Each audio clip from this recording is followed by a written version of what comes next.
18 जून 2023 Canada के British Columbia में एक सिख टेंपल की पार्किंग लॉट में हरदीप सिंह निज्जर की हत्या और इंडियन कनाडा रिलेशंस खराब होने की शुरुआत।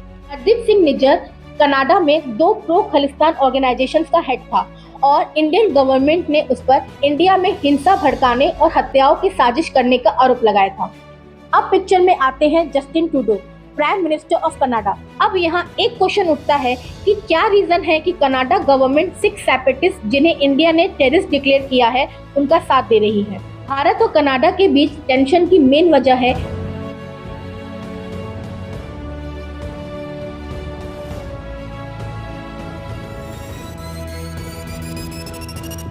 अभी हाल ही में कनाडा के ब्रैम्पटन में एक हिंदू टेंपल में खालिस्तानी मिलिटेंट्स ने वायलेंट अटैक कर दिया और हिंदू कम्युनिटी के लोगों के साथ बहुत मारपीट की।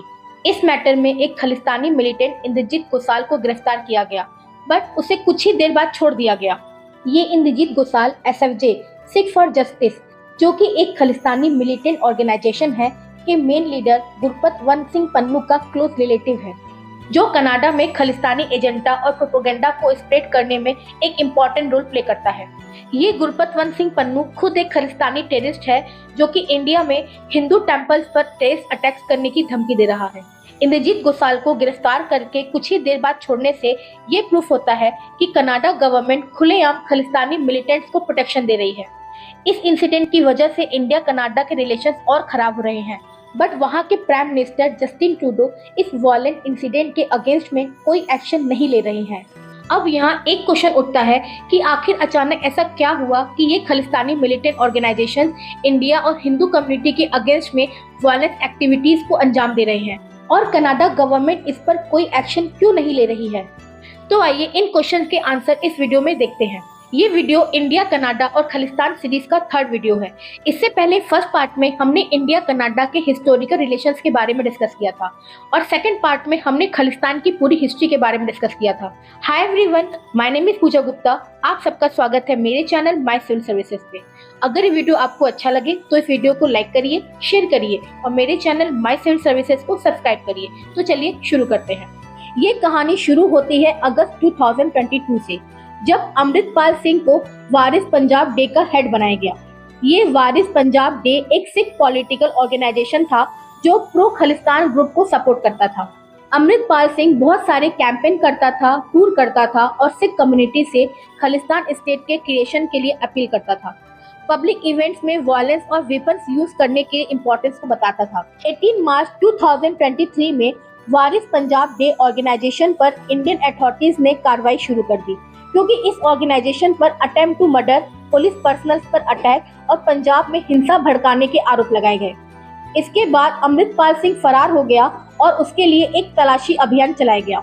इस तलाशी अभियान के तहत इंडियन पुलिस ने जो कार्रवाई की, उसकी वजह से इंडिया के बाहर कई सिख कम्युनिटीज के बीच बहुत सारे प्रोटेस्ट हुए। कई जगहों पर वायलेंस अटैक्स भी हुए।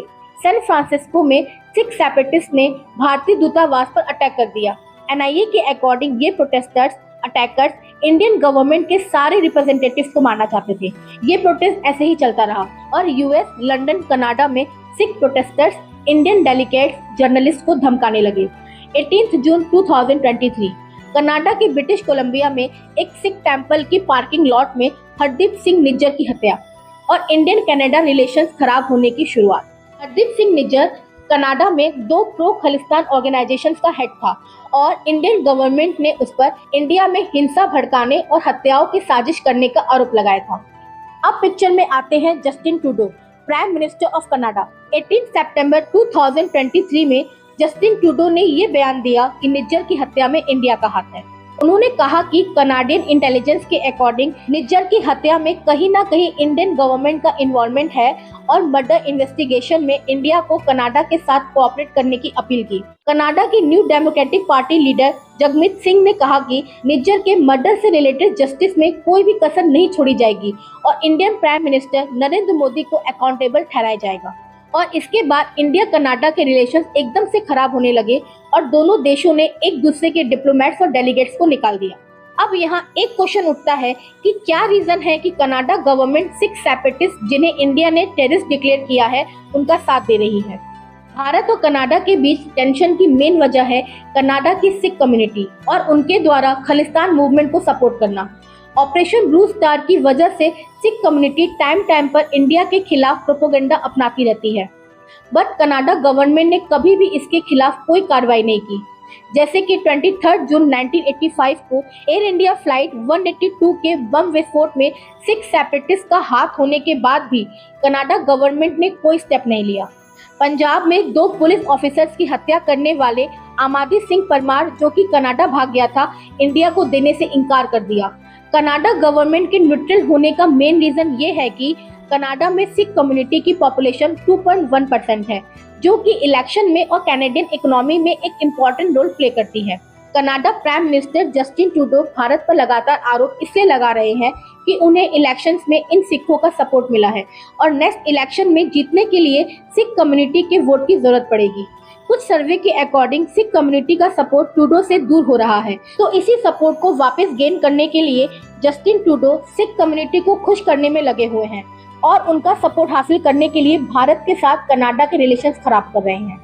पॉलिटिकल गेन और वोट बैंक के लिए वो उन टेररिस्ट के साथ सिंपैथी दिखा रहे हैं जो कैनेडियन सॉइल पर हेट, वायलेंस और एक्सट्रीमिज्म स्प्रेड कर रहे हैं, सिर्फ इसलिए कि वो अगली बार फिर से कनाडा के प्राइम मिनिस्टर बन जाए। वो कनाडा में सिख टेररिस्ट, सेपरेटिस्ट और मिलिटेंट्स के साथ खालिस्तानी रैलीज को कंधे से कंधा मिलाकर अटेंड कर रहे हैं।